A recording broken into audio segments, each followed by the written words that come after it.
I am very, very excited to have the opportunity to talk to today on the subject of being shaken awake by taking on Pope Francis's challenge to cultivate antibodies of justice, charity, and solidarity. So we know that Pope Francis has challenged the church to be shaken awake by the pandemic in a way that neither wars or injustice across the world nor the cry of the poor or of our ailing planet could do. So what we're going to talk about today is asking the question, what are some of the components for building a civilization of love? Something new in the shell of the old. So our panelists in this session are going to offer a few insights about what they think should happen to resist calls for a return to normal, change the narrative, and make something new. So we're going to hear from each of our panelists individually, who are going to share about 5 to 8 minutes of opening remarks about the work that they're doing. And then we're going to invite them into conversation with each other and conversation with each of you via the chat. So we are going to kick things off with Adrienne Alexander, pronoun she, her. Originally from Georgia for the past 11 years, Adrienne has worked at AFSCME. My first union job taught me how to say AFSCME. I went to a meeting once and said AFSCME and was corrected very quickly. Council 31, a public sector union in Illinois. She currently serves as Director of Intergovernmental Affairs. Adrienne attends St. Benedict the African in Chicago with her husband and 2 daughters. In her precious little free time, she devours news and tweets about it. So, Adrienne, I am going to give you the spotlight. We are so excited to have you here with us. Thank you for that intro, John. And I kind of focus my initial remarks on a reflection of the reflection that Pope Francis gave. And hopefully we can talk more about kind of the work that I do in conversation and questions. And thinking about this particular reflection, which is really good, and I can link to it later if you haven't read it. And also the conversation we had last night with Olga and Roxana, I was just reminded just how much Pope Francis really rose to the occasion during the height of the pandemic.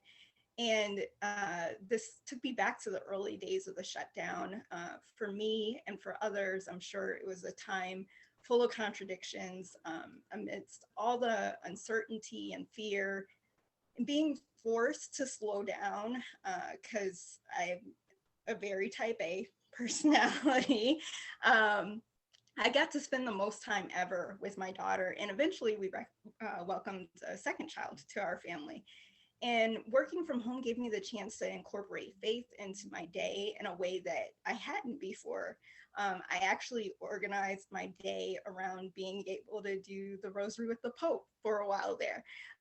So for starters, shout out to an accessible and inspirational leader, because that's important as we're thinking about how to really address big picture issues.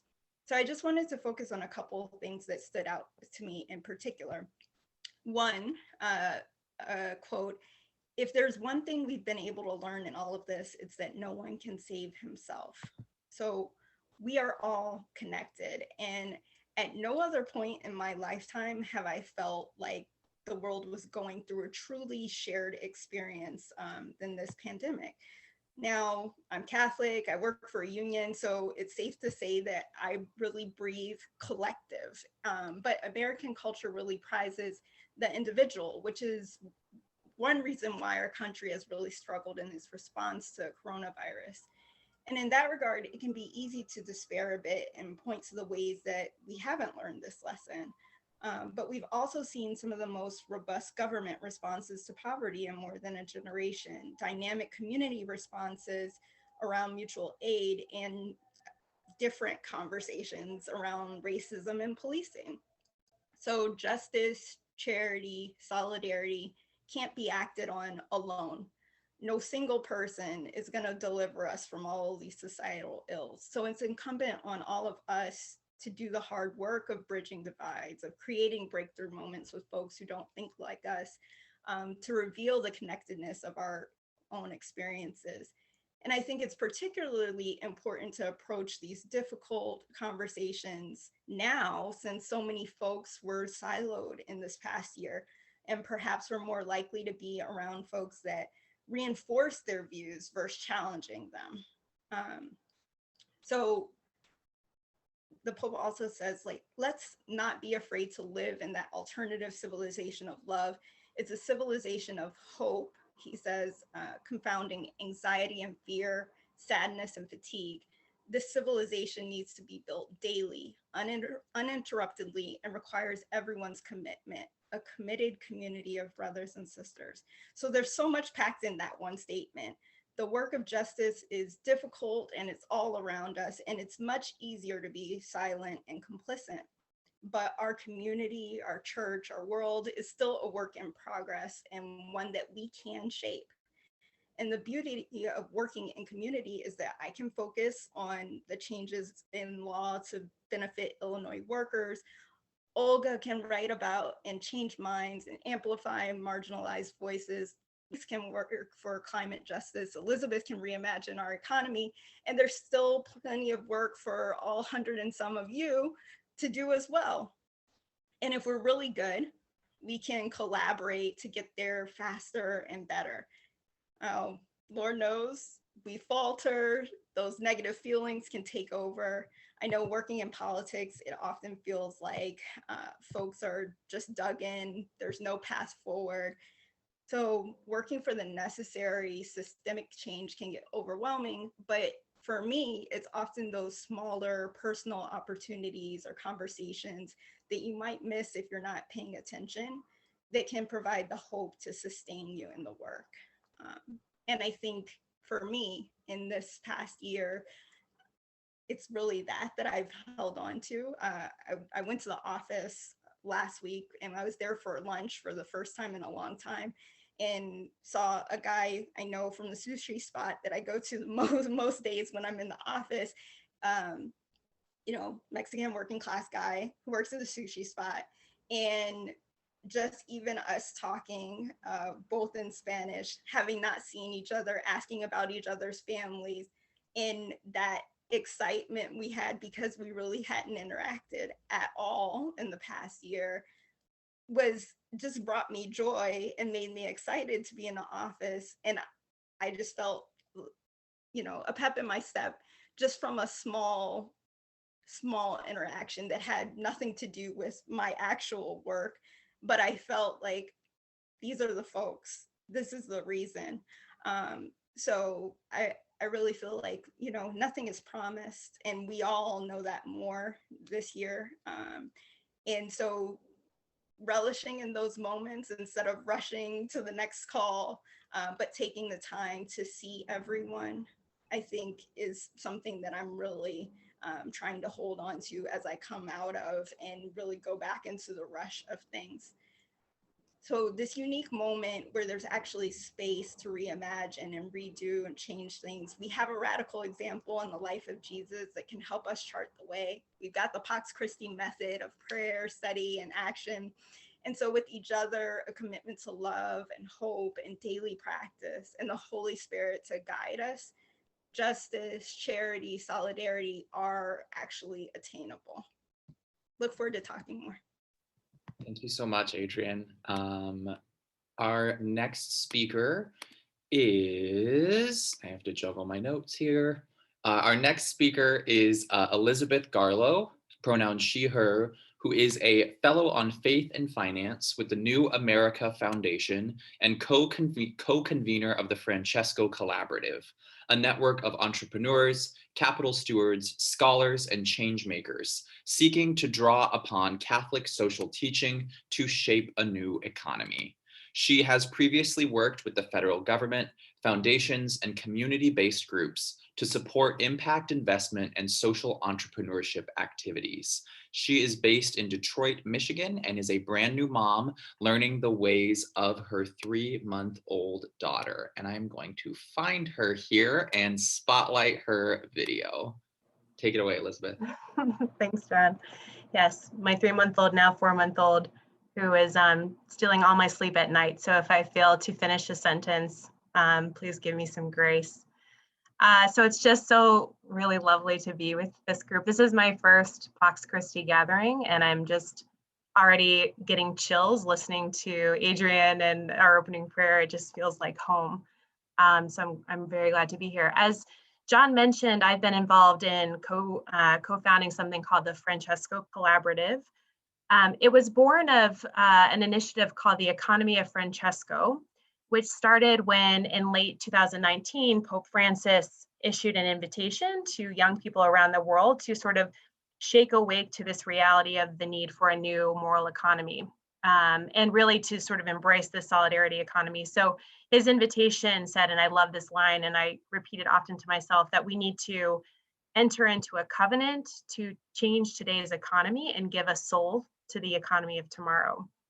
And this really landed with me at a particularly potent time in my life. It was just before the pandemic. I was rushing on airplane flights every week as part of an impact investing job, and was sort of like moving between these circles and politics and impact investing, and listening to all these people talk about things like reimagining capitalism, and something about it wasn't landing right with me. I realized it just, in many ways, was about taking a lot of old paradigms or old systems and tweaking around the margins of them, tying a new bow on them and calling them something new. But it wasn't actually centering the dignity of the person and the need for sort of our collective planetary and human flourishing. And so I started to really question, like, am I actually contributing to the transformation of our systems and our economy toward justice and solidarity, or am I sort of reinventing the same thing over and over again and failing to really center the voices of community? So in that process, one of my co-participants in this Economy of Francesco and I started having really deep conversations as part of a small prayer group that was gathering to just discuss kind of the intersection of Catholic social thought and economics. And we were planning our trip to Assisi for this meeting with Pope Francis. It was to take place March 2020, and then the pandemic hit. And so we said, okay, well, I guess we're not getting on a plane. So what can we do? So we started convening this open network of entrepreneurs and capital stewards and investors and scholars and others who were really just sort of resonating with this call to draw upon the wisdom of our Catholic lineage, and also the writing and work of Pope Francis to imagine a new economy. So what that has led to over the last year and a half is a series of convenings and collaborations with so many different beautiful folks, religious orders, denominations, community organizers, change makers, hospital institutions, and others who are just seeking to participate in a new moral political economy. So what we've done is, for a growing number of investors, especially those with kind of a background in faith that are hoping to integrate that more fully into their lives and in their work, we found that they were facing this moment of reckoning with the injustices that are continuing to that are originating and are sort of continuing to be perpetuated by our sort of dominant economic paradigm. And we're also feeling that we're lacking dialogue around the limited options that are afforded to us by our sort of conventional financial system.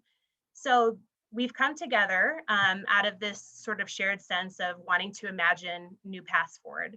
We held one workshop on the shared ownership economy, where we went really deep into kind of democratic governance and shared ownership models for the economy. And then most recently, we had 24 Catholic asset holders come together for a workshop on investment and new investment paths forward. And we focused on sort of profiling ways to channel financial resources into the realms of climate justice, the shared ownership economy, and racial justice. And what we did is we kind of took this exercise of taking our kind of rich tradition of Catholic social thought and Pope Francis's, particularly the tenets laid out in Laudato Si, and we developed a whole new investment decision framework and a set of guiding questions and principles to help people kind of discern a different path forward. So I just wanted to mention sort of the 3 principles that came out of that. And I'm happy to go deeper with folks that are interested in learning more about what's happening. But the first is really engage communities in the design, governance, and ownership of what you're investing in. So part of this is really recognizing the power dynamics, and our sort of Catholic principle of subsidiarity just like hit people really hard. It's often a misunderstood principle of Catholic social thought, but sort of really decentralizing decision-making in all ways possible, and really having kind of this deep level of dialogue is a way to embody human dignity and seek insights and guidance from communities that hasn't otherwise been channeled appropriately.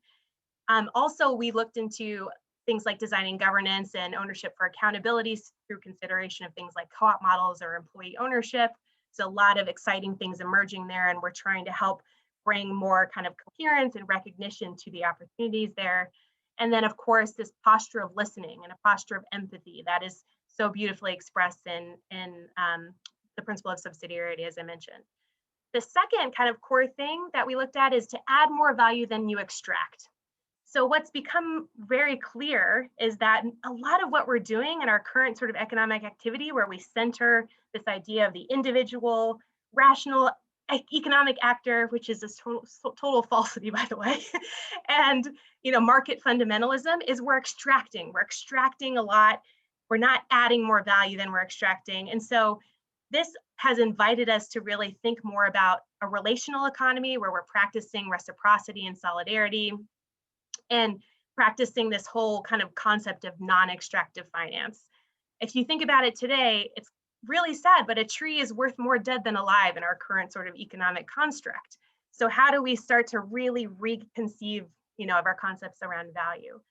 And then the third principle is to fairly balance risk between parties. So our sort of conventional ideas around finance and the economy are often about minimizing risk to the investor, when in fact we think that that's a very unequal power dynamic that continues to get perpetuated. And so we've been asking investors, what are you being asked to contribute? Are you getting fairly compensated? Not just maximizing compensation, but what's fair here? So that's just invited a dialogue around many different ideas. And so we just are in the process of launching this Francesco collaborative to provide ongoing opportunities for engagement. And we launched a brand new newsletter called Ownership Matters on the solidarity economy as expressed through cooperative structures. So I'll drop a couple links in the chat for anyone who would like to join us. Thank you. Thank you so much, Elizabeth. Our third panelist who will have opening remarks is Luis Marchese, pronouns he, they. Luis is a distributed organizer in the Sunrise Movement, a national organization fighting for a Green New Deal to stop the climate crisis, create millions of good union jobs, and invest in Black, Brown, and working class communities. Luis? Hi, everyone. It's so nice to meet you all. And Adrienne and Elizabeth, it was really cool to hear about the work that y'all are both doing. So I'm excited to get to talk more about it and hear more about it in this conversation. Yeah, so I was thinking for my 6 minutes, I want to share a little bit about kind of like where we are, and then what in Sunrise we're doing to answer Pope Francis's call for us to resist the return to normal, and a little bit more about how we want to do it too. So yeah, I mean, I think one of the things that I was really struck by, I was just doing some reading about how the world has changed over the course of the pandemic, and every 17 hours in this country, there's a new billionaire, someone who crosses over the mark every 17 hours during the pandemic. It's actually increased the amount of wealth and income inequality that we're seeing. So to me, that's just been, and I think to a lot of people in Sunrise and the movement, it's just felt like such a reminder of, for us to actually win the things that we need, we actually need to change the power structure. The actual who has the ability to make decisions over our lives. It can't be the 1%. It has to be all of us. So yeah, in terms of what that looks like, in Sunrise, we're fighting for a Green New Deal, which basically is it's not a bill or even a plan. We think of it as kind of like a vision or like a governing agenda that for over a decade could totally transform our economy to not just meet the crisis of climate change, but also to meet the crises of white supremacy and economic inequality. So the idea is, we have an enormous opportunity right now, and we see it even with the infrastructure fight right now that's happening in Congress, to actually create millions of good paying union jobs, to invest literally billions of dollars, creating millions of good jobs in Black and Brown and working class communities, cleaning up oil spills, replacing lead pipes. Like there's just so much work to be done, caring for each other, just low carbon work. And so, yeah, we kind of think about the Green New Deal as an opportunity to actually kind of go forward on that transformation that we're all being called to right now. And just to share a little bit about the how, and like how Sunrise as a movement of young people across the country, mostly people in like their 20s, some high schoolers, we have like chapters all across the country. And yeah, all kind of have a shared set of principles in terms of how we take action together. So some of the things that we're are all shared principles for us are yeah, an understanding of focusing on public opinion.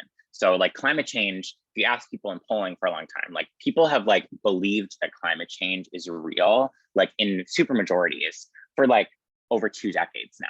And so the problem is not the validity, people believing in the validity of climate science. But the problem is actually that we don't have enough people that are so driven and committed to ending the climate crisis and so clear about how it's in their self-interest that they're actually willing to get out and get into the streets. And so what we're trying to build in Sunrise is not just public support, but active public support. Someone who's called to go to an action, go to a meeting, bring their friends to the polls. And that's, yeah, for our side, the side that's not the super wealthy, the 1%, I think that it's really because it is our numbers that is our strategic advantage. It is that active popular support and the number of people that are in the movement and doing the thing that I think is our thing that we can build power with and win these things with. So yeah, just one last thing in terms of how in Sunrise we do that. There's kind of we talk about 2 pillars of building political power and people power as avenues to getting us towards more active popular support and getting our communities more organized. So we build political power by electing candidates up and down the ballot that support the vision that we're fighting for.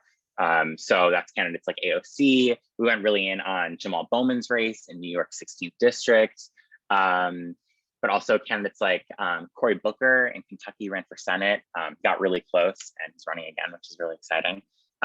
So yeah, electing candidates as a way to go and talk to our communities and get on the doors and build real relationships with people that last after the campaign. And after we've built all those relationships, then we go and we use them by taking direct action. So demonstrations, protests, things that really escalate over time in order to increase the amount of pressure on politicians and therein get more attention and bring more people in and get more public support.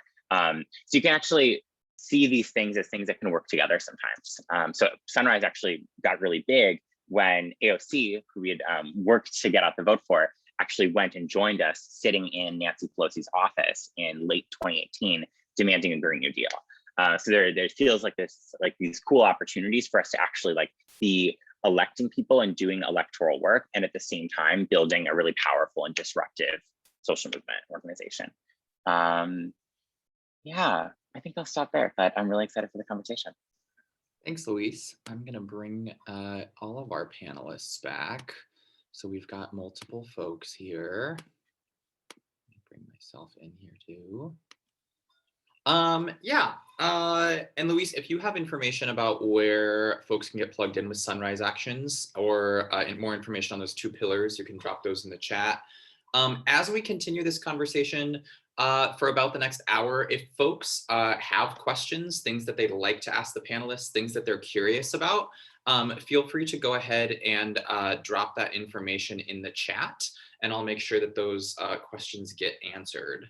One of the things that I'm really curious about, oh, I see someone who's raising their hand. Beverly, I'm going to go ahead and ask you to unmute. So if you have a question, you can go ahead and ask that to our panelists. Yes, thank you so much. I was just going to ask Adrienne to pass along the, I think it was a document or an article from the Pope. I would really be interested. I was fascinated by what you were talking about. Thank you. I will send it again. I'm sorry I didn't see it. No worries, I'll bump it up. Thank you so much. Thank you. Thanks, Beverly. So yeah, I think one of the things that was interesting to me is each of you talked in different ways about labor and the ways that the pandemic made us rethink what work looks like. I think along with that, all of Pope Francis's messages have consistently put work and what work does and what work is good for at the center in a really challenging way of the Catholic conversation. Um, you all have also been strong advocates in each of your organizations for the power of organized labor and how organized labor is the way that a lot of these things move. My most recent job was my first union job. It's the best thing that's ever happened to me. It was a Communications Workers of America job. So I'm wondering if each of you can talk about the vision for labor that you've been inspired by either in your organizations or with Francis. So I'll hop in first. So I spent the last 11 years at AFSCME. Before that, I was getting my grad school degree in labor policy. So I'm all in on this one. But I think that it's also just fundamentally about, one, being connected to each other, that together we can do better. And two, recognizing that fundamental to all of these interactions is a discussion about power, and labor unions reallocate some of the power to workers and say that together we can make sure the boss, engages with us as a collective. One of the things that I tell people is that I love what I do because it's so, it meshes so well with my faith. And I really do feel like Catholicism and labor together in talking about that collective and connectedness, and that everyone has value, all work has value. Those things are just, there's not really too many other spaces where you hear that type of language and are encouraged to do that type of work. So I feel very blessed that I'm able to work in a way that it really meshes so well with my faith. So I do think you have to remember when you're doing this type of work, when you're talking about solidarity, it is kind of countercultural. But if you're really going to make systemic change, you have to evaluate power. I'll jump in. I love this as an opening question because I think our worlds are all intersecting on this point in some pretty neat ways. As we started to do a little bit of a deeper dive into Pope Francis's encyclicals and Catholic social teaching as part of the work we were doing, I've learned history about the emergence of Catholic social thought that I didn't previously know, which is that as we're moving into an industrial era economy, the church felt a need to respond to the conditions of workers as one of the main, sort of dramatic disruptions underway as we transitioned into an industrial economy. So with more sort of factory labor emerging, people's lives and the conditions under which they were working were very much on the line. And I think in many ways, we've seen that pattern play out over and over again with these sort of like robust debates around fair wages, just wages, working conditions, and also the future of work in an era of sort of increasing technological disruption. And so I found it really interesting that a lot of what I was reading from, over a century ago about Catholic social thought felt as relevant for this moment today as it was then. And I think part of why our group went so deep on investment in cooperative structures is because it is a sort of beautiful embodiment of a lot of what Pope Francis describes in his vision for the solidarity economy. It's a method that really can collapse this distance on the income spectrum, right? So we've kind of, over the last 10 years, well, in the US, we've seen this sort of huge growth in economics and GDP, the greatest growth since 1850. We've also seen the greatest growth in inequality and the sort of missing middle from an income perspective. And it's one of the defining challenges of this generation, I would argue. And so finding creative ways to collapse that distance of really high income earners and those who are barely able to make ends meet is through these new wealth building strategies and mechanisms. And I think those that center sort of participatory design and decision making in enterprises and in workplaces is a really promising path forward. It's complex. We have a lot to learn about how to implement these things and how to incentivize those structures. In the United States, we've put a lot of policy incentives behind employee stock ownership programs, ESOPs, which have accelerated because of that, but that's like the lowest hanging fruit in many ways in terms of cooperative structures. So from our perspective with the Francesco Collaborative, we're really trying to figure out how we can advance that shared ownership economy as a way to really respond to inequality, but also center the dignity of workers. Totally.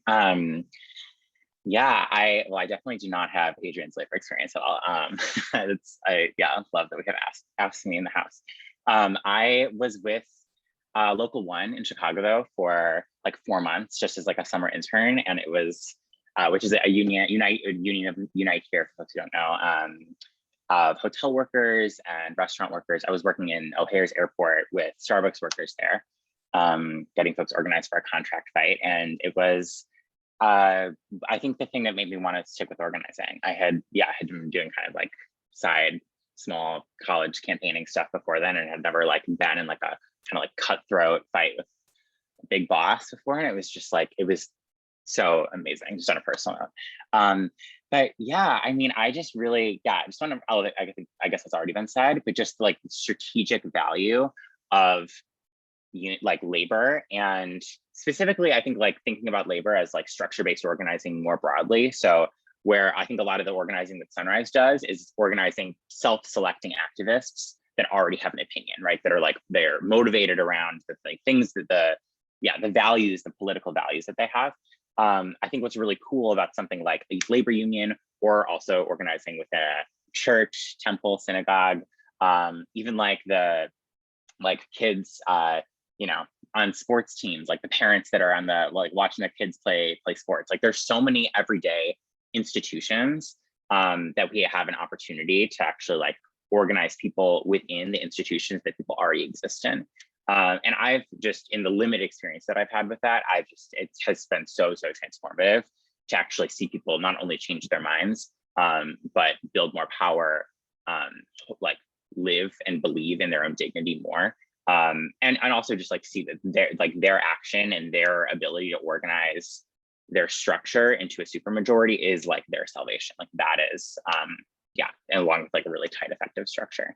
And yeah, so I also would just say, I think lastly, just like go get on the picket line. If there's ever a strike in your area, do strike support, like get 15 people there, bring some food, get some coffee for people. Like I saw there was stuff on mutual aid in the chat. So that's, bare minimum. Always use strike support if there's something going on near you.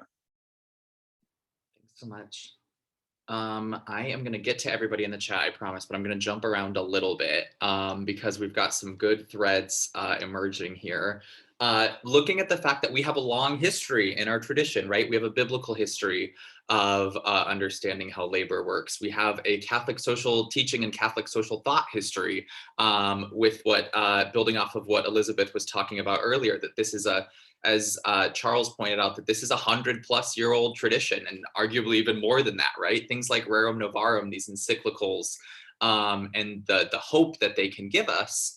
I'm curious about Diane's question here is, how do we counter right to work states and promote union work? And I want to broaden that out maybe a little bit and say, how do we counter a right to work ethos? And I think that goes back to what Elizabeth was talking about with this individualism that is so built in to our culture. How do we counter things like right to work or the ideologies behind it? Defer to, go ahead, Adrienne. No, I was going to say, I'll say one thing really briefly, and then I was going to say I'll defer to my peers here who are much deeper in on labor policy than I. I was just simply going to point out that I think we're in a very interesting moment right now where it's becoming clear, as we're in some ways emerging from the pandemic, in some ways not, but I know it's an ongoing challenge, that we have this sort of discussion happening around federal investments in labor, and some people arguing that it's a failure because people are having a really hard time hiring right now. there are others arguing it's a policy success, because for the first time, workers are actually gaining power and choice that has previously not been available to them. And I think to me, it's just really opening my eyes to the ways that we've structured our economic paradigm through capitalism in this country, through a Western sort of neoliberal capitalism that really does center the preferences and needs of employers over workers, right? And I think it's just an opportunity to awaken to that reality and how deeply problematic that can be. But I'll defer to my peers who probably have much deeper thoughts on this. I'm glad you broadened the question a bit, John, because I think that right to work is the most glaring example, and we just have to keep going at it in terms of having conversations, organizing just continually, and there'll be hard losses like the Amazon fight that was mentioned in the chat, but you just have to keep going and knowing that even a loss sometimes can lead to transformation for folks, that the corporation sometimes responds by trying to make conditions better so they can avoid another fight, and that can have an impact on folks' lives, that leaders are born out of those fights, people are empowered, and that has ripple effects as well. So even something that can be a loss can have so many wins in it too. But it's not just right to work. I mean, in organizations that profess the right values, they fight unions every day. Nonprofits, the church, they don't always live up to their values either. So that's why I say there's always work to be done. And it's all fundamentally the same, really, in that you have to talk to people. You have to make sure that they understand kind of their own self-interest and power, and that they can make a difference, and that collectively we are stronger together. And that's the same whether you're in a right to work state, whether you work for the church and are trying to be empowered as a lay minister in church, or whether you're at a nonprofit that says that they're about racial justice, but their leadership doesn't reflect it. No. Yeah, my first union job that I just talked about, just leaving, was at a nonprofit, right? So I think looking at churches and nonprofits as sites of struggle and as sites of labor struggle, where we can call these institutions to live up to their own values, is a really powerful thing. Luis, I saw you too. Yeah, I just want to add to that. We need to proact. So if anyone here, has a senator, I think there are like 3 senators, still Democratic senators, that haven't signed on yet. I'm forgetting which ones. But you should look online, see if your representative supports PROACT, and give them a call, if not. Which is for folks who don't know, legislation that would totally overhaul labor policy. Adrienne, if you want to speak more to it after. And make it a lot easier to organize. But I mean, I think the like 2 things that I would just add are feel honestly kind of in contradiction. So like on one hand, I'm kind of like, I think we like overturn like the like neoliberal, I think, ethic you said, like the like individualism culturally by like winning stuff, like we do that by like changing the structures and the laws, and that will inevitably bleed into culture. And at the same time, I think in Sunrise, I think we've tried and failed in many ways, but we've tried to prefigure like the kind of society that we're trying to build, where we like care for one another, and like are operating from more of a collective. And so that's like looked like many things. It's looked like we have like storytelling practices that we do in the movement, where we like all go around and get to know each other's histories or stories, the challenges that we've gone through in our lives that call us to leadership. It looks like song, which I know growing up and still practicing Catholicism today has like felt really good to get to have in a movement space as well. And yeah, I mean, it's like cooking for each other, it's meals, it's all of those things. And despite trying to put up guardrails for like neoliberalism and individualism, like it is here in the movement, like it's like, it's everywhere. But I do think that there's like, yeah, in just a strategic way, like I think there's like ways that we can try and inoculate for it that like make our organizations more resilient. And I'm sure that's something that Fox Christie does too. Yeah. So talking about PROACT stuff, and Adrienne, I saw you were in the chat talking about Catholic Labor Network, who just put out a statement on the PROACT signed by a lot of faith leaders, including Pax Christi's Bishop President, who has been really, Bishop John Stowe, who has been really involved with the efforts, interfaith and Catholic efforts to pass the PROACT. So getting connected with those things is something huge, I think. And that goes to Mary Ellen's question, which is, and actually, I think this builds on what Charles was talking about too, right? Most pastors, Charles says, don't want to deal with the complexities of Catholic social teaching, and most parishioners don't know it at all. I think a lot of us have heard this half joke about CST being the best kept secret in the Catholic Church, right? But it's a challenge that has to be met. We've got pastoral letters from our own American bishops that Charles says are still collecting dust on bookshelves, right? So Mary Ellen asks, are any of you presenting information about Catholic social thought and economics in parishes, to pastors, to bishops? What has that looked like to engage those institutions in that dialogue between Catholic social thought and folks who might be new to it or are discovering it for the first time? So I mentioned the Catholic Labor Network because I'm on their board, and there is a project to work with priests to talk to them about Catholic social teaching in hopes that they would then take that to their own parishes. I know in Chicago, there's a training that's coming up in August, but I'll put my information in the chat and you can reach out. I can get you connected if there's folks that you know that would like to help create one of those in your archdiocese or diocese. I do think labor in the pulpit is a great example of how individuals can participate. Labor Day in your own parish or going to another to speak about your experience and how it connects to your faith. And it's a interfaith effort that happens Labor Day weekend that I participate in Chicago. Our central labor body and Arise Chicago are the organizations that participate together to make that happen. So if you have every area has a central labor body that might be able to connect you to that opportunity.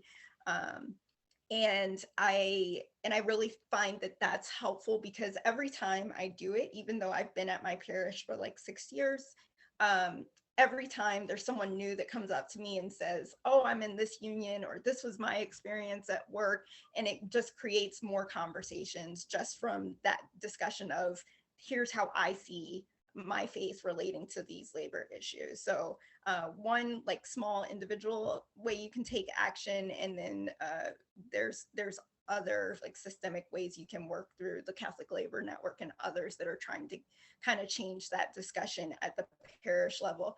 I do think, I mean, depending on your pastor, of course, even just going to have a conversation with your pastor about ways that you might be able to engage folks.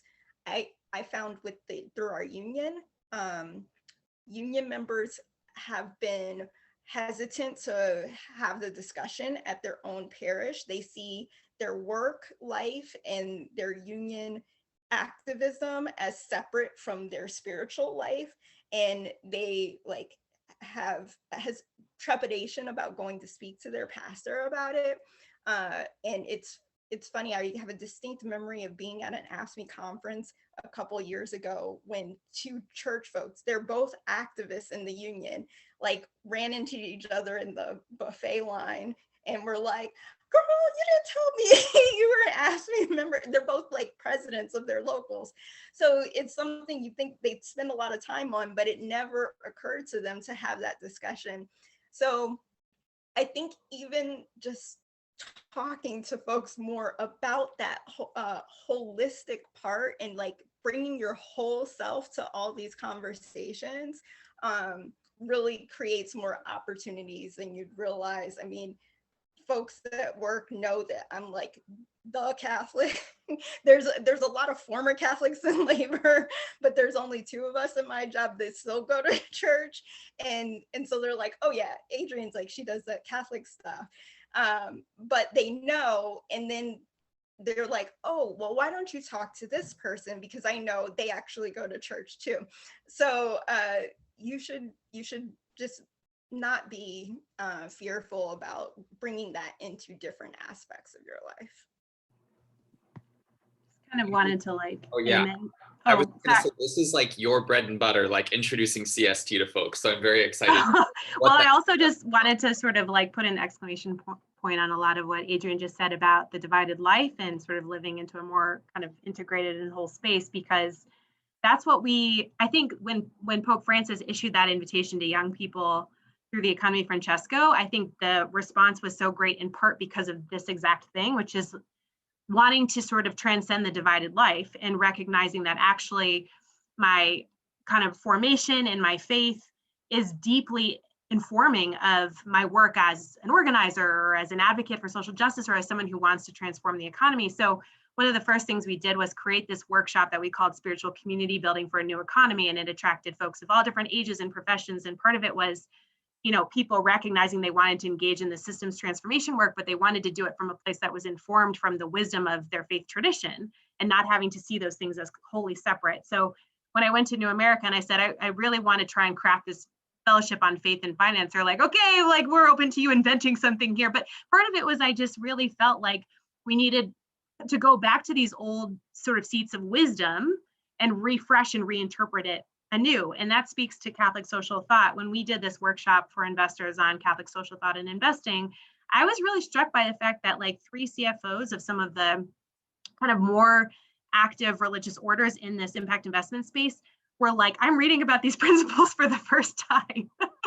I was like, really? That's so interesting. And so I think they found it like deeply inspirational and helpful. And at the same time, some people we were introducing Catholic social thought to looked at it and they were like, this is a little confusing. Some of these points feel a little contradictory to me. So it was also a bit of a wake-up call for us as organizers to say, we need to also refresh and reinterpret this. So I find myself like continually engaged in this exercise of translation. Like, how are we translating these ideas or this old time wisdom to meet the moment, right? And one thing I wanted to mention for folks who were asking about like parishes and pastors and others is we're really excited about this Laudato Si action platform that's getting ready to roll out. I was involved in trying to help craft the economic section of that. There's a lot of calls to action at different levels, at the household level, you know, the individual level, but also the parish level. And so I think there should be some real opportunities there to mobilize communities in service of Laudato Si at different levels. Can I jump in really fast too on this one? Yeah, I think just to add on, and I think this actually also dovetails with the conversation in the chat right now about like, how do we like trying to like win stuff within our parishes and like whether it's like bringing folks into the movement for climate justice, as Elizabeth was just saying, or like, yeah, whatever. I think, or in that case, making sure that our churches are using fair labor practices with like construction projects. I think one thing that I found personally really like revelatory in that 4-month stint in Unite Here was just like how much it matters who is trusted within the workplace, which is to say there are a certain number of organic leaders, sometimes called natural leaders, that are the most trusted or followed person in any given workplace. They may not necessarily, you may not look at them and immediately think they're a leader because they're giving a really great speech or, you know, all the things that society tells us a leader is. But they're a leader because when you actually need to get something done, when you need to organize people or get people to sign a petition saying they're ready to join union, whatever, like that's the person that actually has the ability to move other people. And so I'm like, I think I feel some curiosity because I know that there's a lot of faith-based organizing that does use this kind of similar model of what it would look like in the case of with the construction project, with the stuff around climate. What would it look like for in our parishes us to actually like look and see who are the people that are most trusted, who are the people that people go to when they have a problem or question in the church, and what would it look like to actually win those people over and then bring a delegation of them over to the priest and be like, yeah, we need to do something different with construction.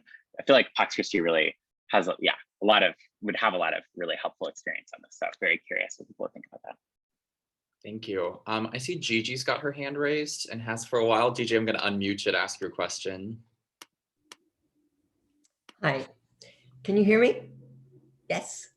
I mean, well, just to comment on the social justice and what we've been taught about our church's heritage and teaching about social justice, I always think of Just Faith as a group that conscientizes people, and my sister in Virginia belongs to that, and a sub-program of it called Care for Our Common Creation.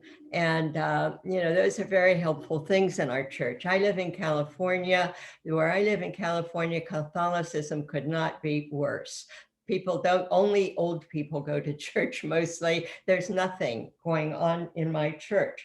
But that doesn't mean we can't act, and that doesn't mean we can't own our own history and conscientization, our own awareness of mission. So how I function as a Catholic is to look about, and I'm very politically active, which we tend to be in California, that I look at the issues that are so important to you. I look at immigration, 11 million undocumented people here who cannot unionize because they have no power. So how do I step into that? I work and press.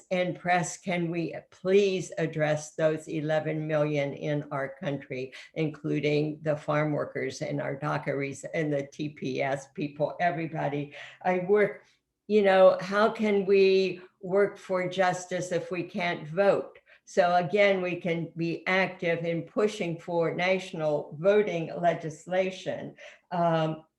The idea is, for some of us, I don't know, community is the not necessarily Catholic groups you join, because there aren't very many organized where you are, but you have your sense of mission, and you bring your Catholicism, and you bring your education and social justice in just economy, the right to unionize, to all those groups that you work with. And they know that you are coming as an informed, active Catholic. So I just wanted to bring in that perspective. Thank you. Thanks, Gigi. I'm curious for folks on the panel, what does it look like to bring an integrated sense of your Catholicism, to bring the fullness of yourself as a Catholic advocate to spaces when that can be a challenging thing sometimes. But I think Francis calls us to the integrated life in a lot of ways. That shows up in a lot of his writings, like Elizabeth was saying. What does it look like in each of your spaces to bring a Catholic witness or a Catholic self?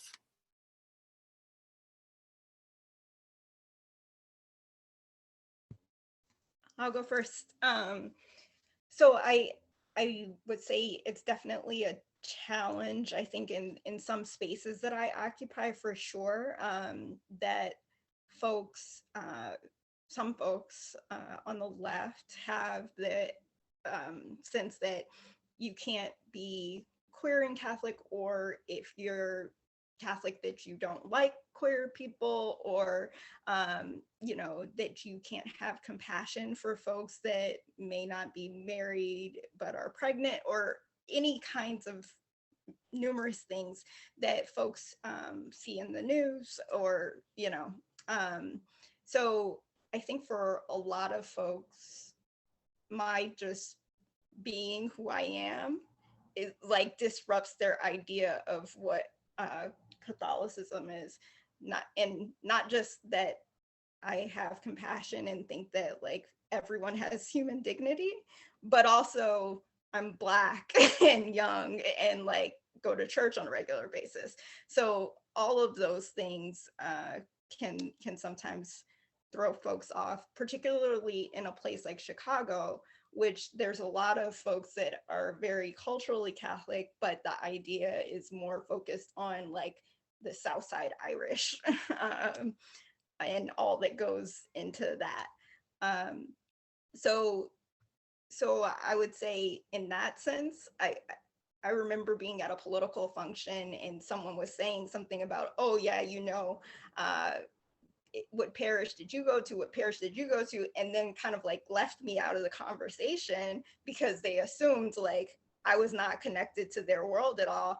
And, you know, I said, well, actually you didn't ask, but my parish is this. And it was like, oh, sorry, you're Catholic. And it was like, yeah, like when I said my parish, I meant my parish. But also it's like, no, I'm not connected to that world, but you should remember that Catholicism is much bigger than a Southside Irish person, right? Like that actually in the world, in our universal faith, there's a lot more folks that look like me in pews than like you. So I think, and I just in this time in particular, I might spend too much time perusing Catholic Twitter, but it feels like there's so much division, not just in our world, but in our church.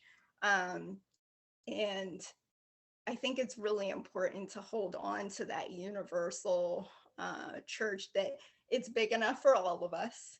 And, you know, we are all here, whether some folks like it or not. And that these very different expressions of our faith are all valid and beautiful. And in the end, we may be focusing on different aspects of it, but we're all working for a better, more beautiful, more better world.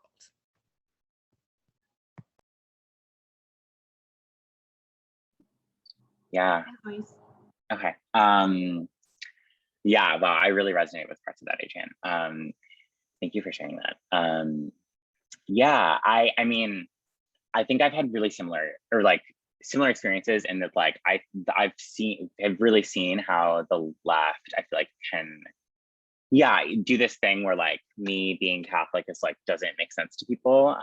And so I think there's like that thing, and then it feels weird because I think there's also this like way that like religious minorities in this country are also kind of fetishized by the left.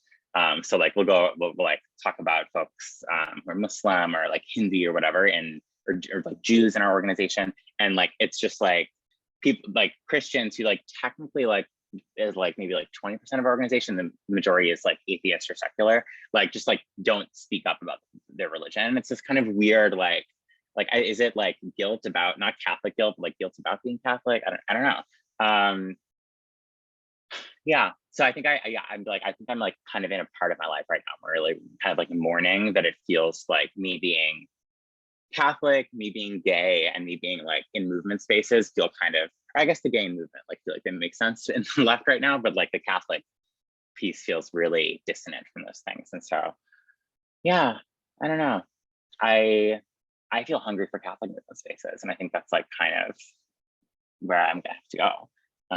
But yeah, I also feel really obviously excited to create religious and faith-based spaces in the movements that I've had the privilege to be in as well. What Luis was just sharing about kind of religious identity in these different professional spaces really rings true for me. And part of what I've encountered in my sort of work or professional life is a kind of a shunning of the Catholic identity, given the legacy of institutional corruption and the sex abuse crisis in particular, and the sort of failure to do any meaningful real kind of reconciliation or reparations in that space. And so if I'm like to show up in one space and advocate for meaningful reparation, but then I'm a part of an institution or a tradition that has failed to do so, there's a real cognitive dissonance there for some of my colleagues, which I completely understand. And so I continually try to like return to the essence or the core of the teaching that resonates, and also the mystical tradition of the church. So I did a program with the Center for Action and Contemplation called the Living School, which really helped school me in the mystics. And there I found a new home, and I found a new sort of resonance with my faith tradition. So I'm trying to bring that into my work now. And I'm asking questions like, what would it look like to structure a commitment to neighborly love in this work? Or, you know, if we think about Pope Francis's invitation around an integral ecology, like my work with investors, you can no longer diversify yourself out of the climate crisis or out of inequality. And so if we started to actually account for all of these negative externalities of our economic activities that are destroying the planet or, you know, fostering inequality, like that would fundamentally revolutionize the investment landscape. And so how can I draw on Pope Francis's kind of moral leadership and his convening power to really encourage people to start to think that way? Thanks, everyone. Linda, I see you with your hand raised. I'm going to unmute you. Yes, I'm not going to talk about unions and all, but when you mentioned, when it was mentioned about the fact that priests and parishioners really don't know a lot about Catholic social teaching, I wanted to mention in our parish in Seattle, we've worked really hard, our Justice and Peace group, over the years to try to bring Catholic social teaching to our parish. And without the support of the priests, I would think this would be very, very difficult. And we're very fortunate to have a priest who was a monk for a long time. So, you know, he's very caring and very prayerful and not as bureaucratic. And so what we have right now, I won't go into the long history of it, but Brother, you may know of Brother Mickey McGrath, the artist. We worked out a contract with him where we have his large paintings in our social hall with the different principles of Catholic social teaching. And we've also gone into each one of those over a period of a year and taken what those mean in the real world to our parishioners through the bulletin and other ways. So it's not quite what you're all talking about, but it's kind of a little bit more on a practical level at a local level. Thank you. Thank you, Linda.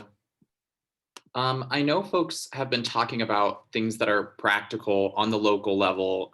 Some of the things that have been popping up in the chat that are really helpful here is to keep an eye on things that your state legislature is doing, looking at redistricting. People have uplifted groups like National Nurses United. I'm trying to get to a lot of these here too. We've had a good chat here. But I think Sister Rose brings up a really interesting point here, which is that when we talk about the economy or some of these issues, this can be challenging. This can feel too big, right? And I think a lot of these issues, climate crisis, all these things Francis is talking about, feel big, big, big. So if there's a way in for folks, if there's an action that folks can take, an initial action, what have you seen in your experiences that are a good foot in the door, a good way for people to start there? So.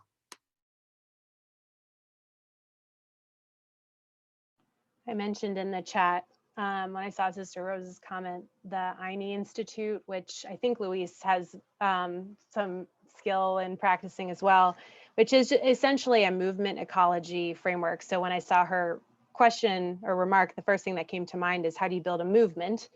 And part of building a movement is investing in alternatives, and those alternatives can feel very marginal or niche or what have you, but they have to exist in order to tell a different story, to craft a different narrative. And so part of what Luis was sharing too about these storytelling spaces and practicing radical hospitality to create a different experience for people is very much a part of that kind of science of movement building and the science of engagement. So just a quick like nugget there that when I get overwhelmed by these things, I remember that a movement starts with one spark, which can be very small. It can be a small encounter, it can be a small demonstration or an alternative, but you have to you can't neglect that because the problem is too big or structural.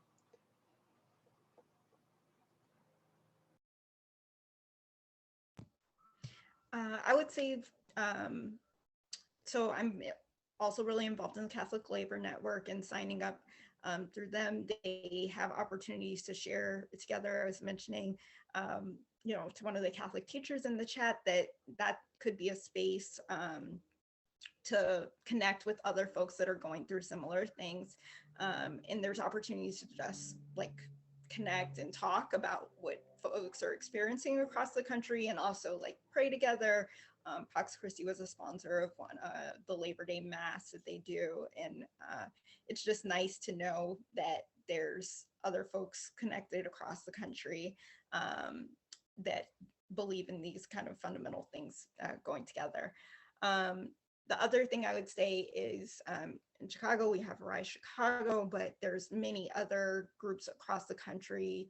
Some are part of Gamaliel Network, some that are worker centers that do a lot of faith and labor work together and kind of bring together both unions and workers, like domestic workers that may not have formalized unions, and also kind of look for ways to connect folks of faith into those struggles.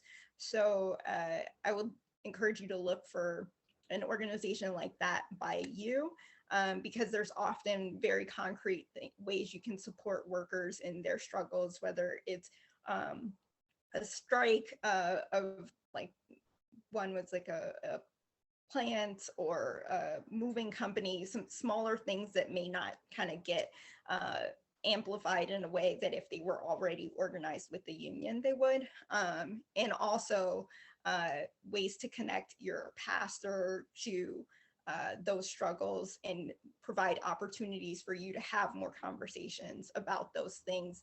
And they'll really help you like provide talking points and create opportunities for other pastors to see like, this is, you know, this other pastor that I know was participating in that, and makes it a little more accessible. So that's what I would encourage you to seek out. Totally. Yeah, I think just to add on a piece to the INI Institute piece, definitely recommend checking out their stuff. I can drop their thing in the chat. I think one of the things that I found really helpful from it is, I think what Elizabeth spoke to, of like that we can, like, if there are like different theories of change that exist out in like the universe of like building social movements, of like, we need to transform ourselves first, like the personal transformation side, or like we need to build alternatives.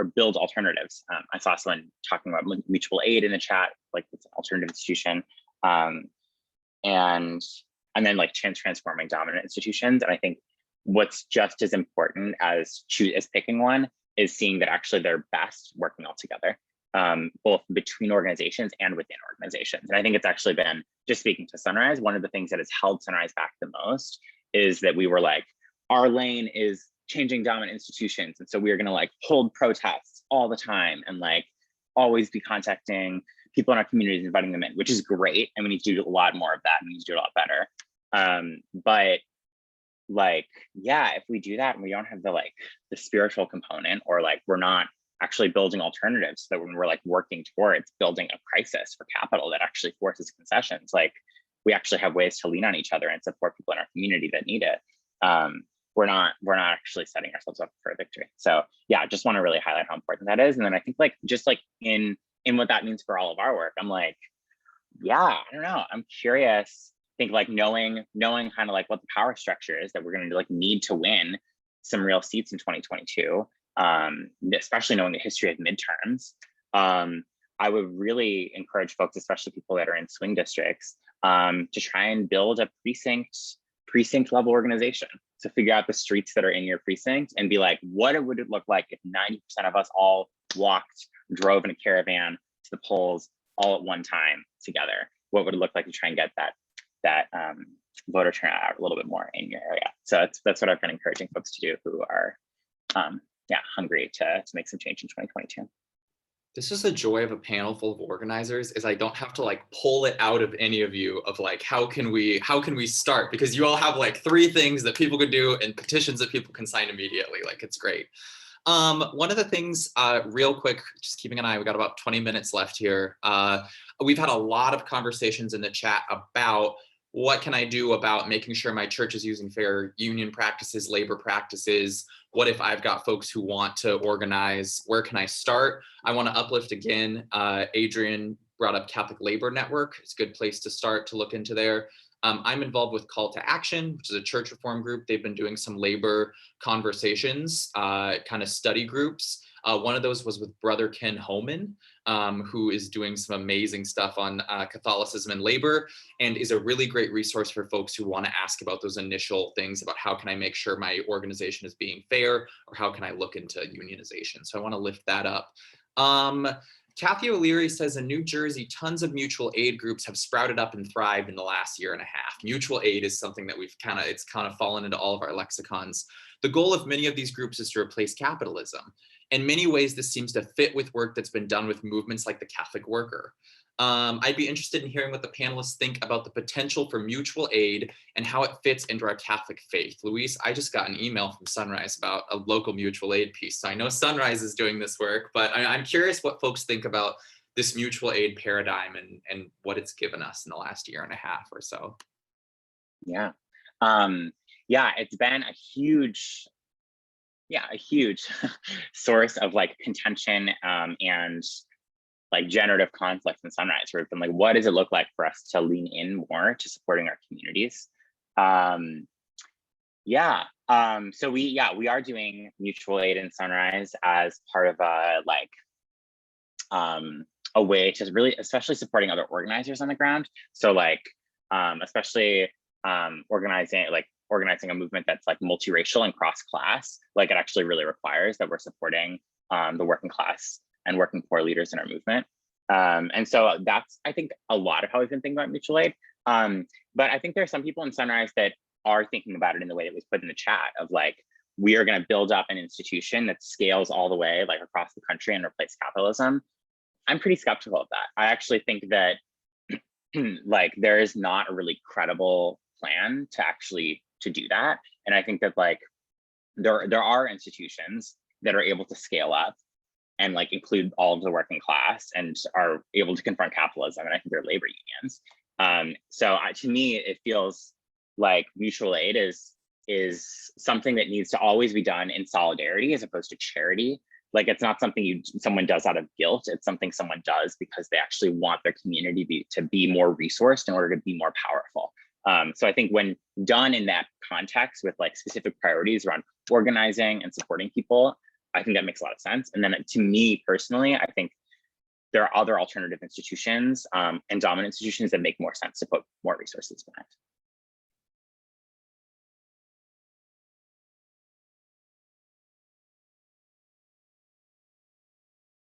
I think I share some of Luis's skepticism. I think the principles of mutual aid in some ways are quite distinct from, well, they're very distinct from how we've traditionally practiced aid in this country through, dominant power structures. And mutual aid is not just about collective action, as I understand it. It's also about conscientiousizing folks and mobilizing folks in service of some sort of transformation, right? And so that's not something you get from a top-down model of aid. I think these kind of dominant institutions and power brokers in society are not disappearing anytime soon. I think the question more is like, is there a way to introduce them to different kind of participatory decision-making methods that really avoid this kind of new billionaire philanthropy we found ourselves in with the likes of Zuckerberg coming in to build new schools in Newark, New Jersey, and blow things up in a very unhelpful way. I think we've kind of found ourselves, given the advent of kind of Silicon Valley technology and tons of billionaires by the age of 40, we've kind of found ourselves in this new era of philanthropy, which is actually very self-aggrandizing. And like, it used to be that philanthropy was folks creating a foundation toward the end of their life and sort of doing legacy giving. And now we've sort of found ourselves in a situation where a lot of people practicing aid are doing it in a way that sort of cherry picks their issues. And highly problematic because it doesn't engage collective decision making in the way that mutual aid promises to. I just took us down a little bit of a rabbit hole there. Sorry. Go ahead, Adrienne. I think y'all nailed it. I would just say, like, you know, I know that many people are energized around it, and, you know, which is great. And, you know, I feel like it's a path, not the path I chose. Like, I am a lobbyist for a labor union, so that's like a very inside track, work inside the system type of job, and which is fine. We need inside and outside. We need all the different ways and people pushing in many ways, because none of us has figured it out quite yet. So I think, you know, it's a good thing, but my own sense is that if we're going to have system change, then we need to make sure our government works for us, and it's a part of that. And yes, it is difficult. It may not happen. There's always a million different factors when you're dealing with government, but also we know, just in looking at kind of the pandemic relief package and the childcare checks that happened, like, you know, 2 years ago that didn't seem possible, but it will have a huge impact on child poverty.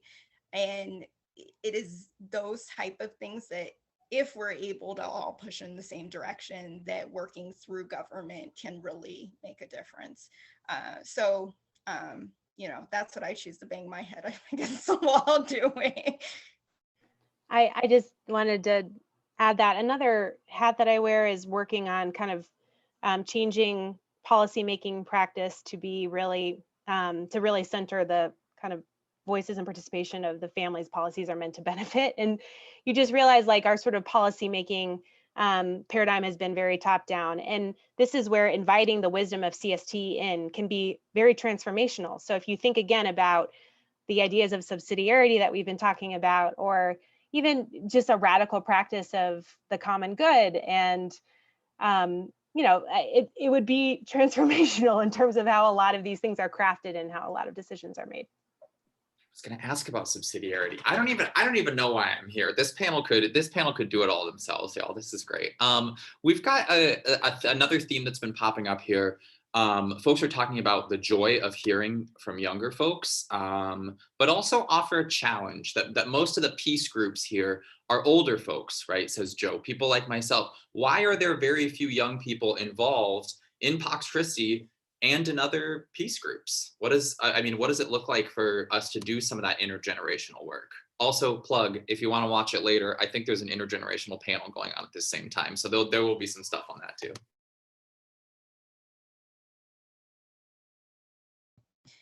You know, I think invitation is always a huge thing, and just continually making the ask. And I mean, that's number one, being in relationship with young folks to be able to invite. Now, I say that also recognizing when 2016 happened, and like, I was just so, every day there was something, and it all felt like it was impacting people that I cared about. And I just kind of made a pledge to myself just to protect my own time. Like, I wasn't going to do stuff that didn't have folks of color in the space in my free time. Like, for work, obviously, I live in this world, I have to, but like, in my personal time, what I was going to give time to, I just said, you know, I don't want to be drained and have to do that work, you know, in my free time. And so I also recognize that sometimes young people may enter into a space, see there's not folks that look like them there, and think, I don't want to have to do this work to build this. So you should still continue to invite them, and you should still continue to do the work of trying to change the space and bring folks in. It's also about the connection and the experience folks have when they get here. Because I'd also say, I remember having a conversation at church. There was something going on, and a lady said, you know, young people never come, and why wouldn't they come? And it's the lady that gave the most looks to my child when she was bouncing around. It's like, you know, if I was dependent on you, I wouldn't be here. So, you know, I think it's truly about what type of experience you have with people. And there's so much that we can learn from all the stuff that you guys have done for years. And there's not really many spaces where intergenerational conversation necessarily happens, but I think it's how we build a space where that kind of exchange can happen. Also think it's interesting, like as someone who is new to Pax Christi, it's interesting to contemplate, like, what does peace mean in today's world, and how does the message of peace resonate, right? So if the origin of Pax Christi, as I understand it, is following World War II, when like peace had a wholly different meaning, and sort of being an ambassador of peace meant something different.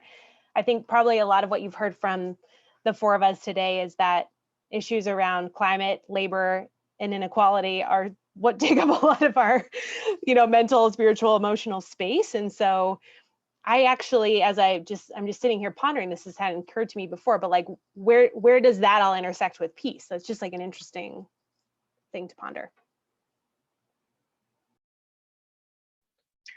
I feel like this is not a like put together thought, so I apologize if it's winding.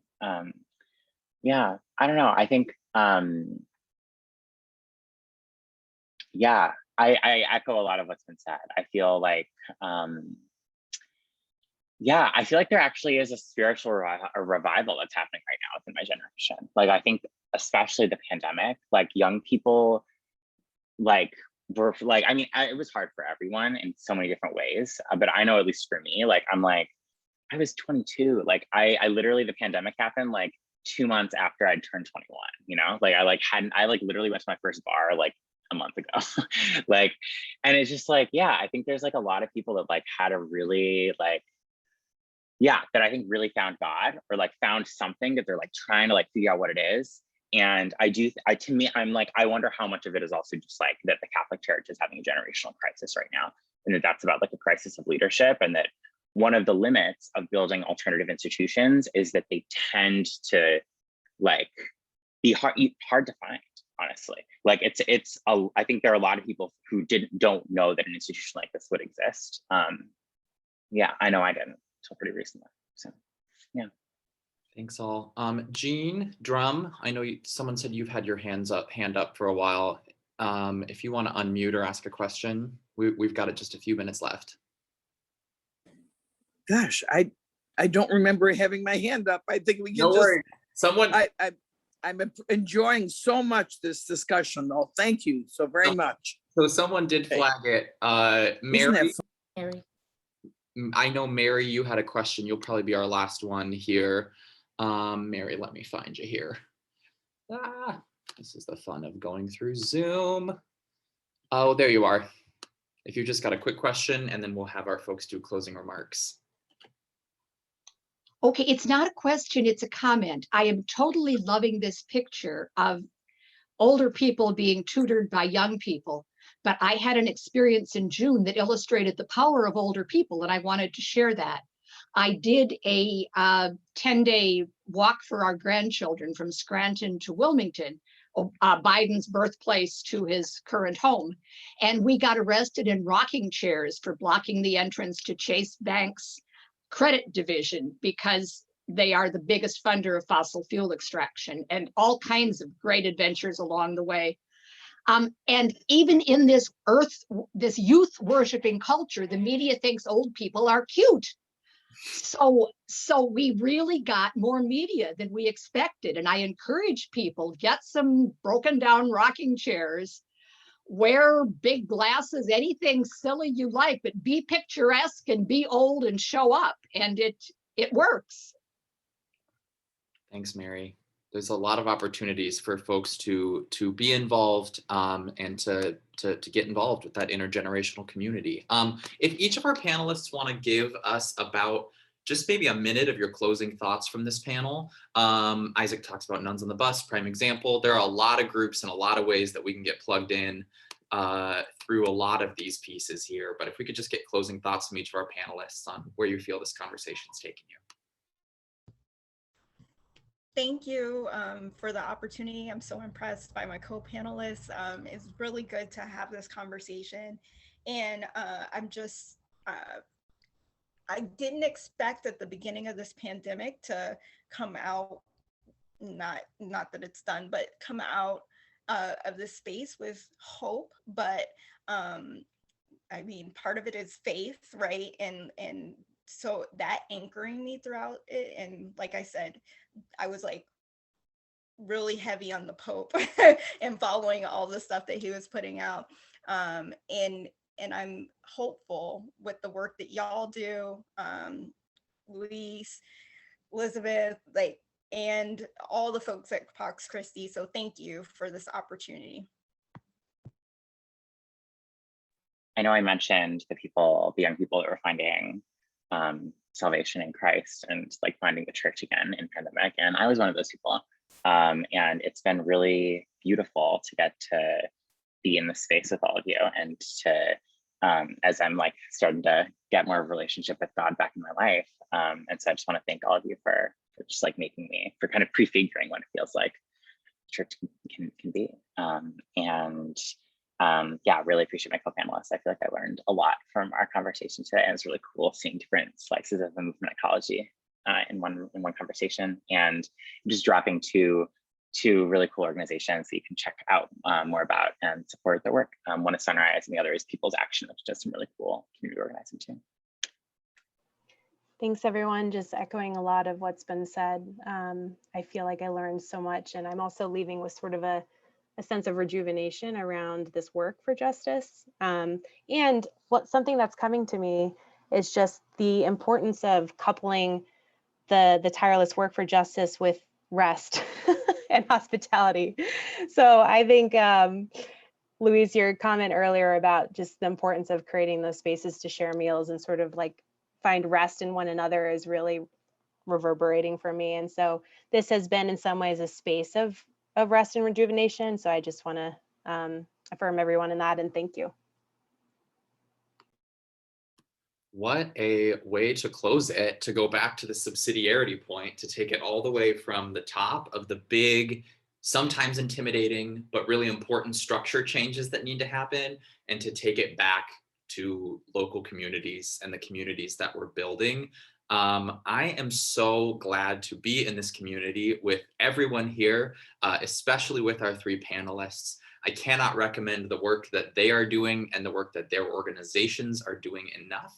I'd encourage folks to save the chat, look at some of these links, look into all the organizations that are represented here, and also the organizations that have been recommended. Folks are going to come and trickle back into this main room in about a couple minutes here. So we're going to take a 30-minute break.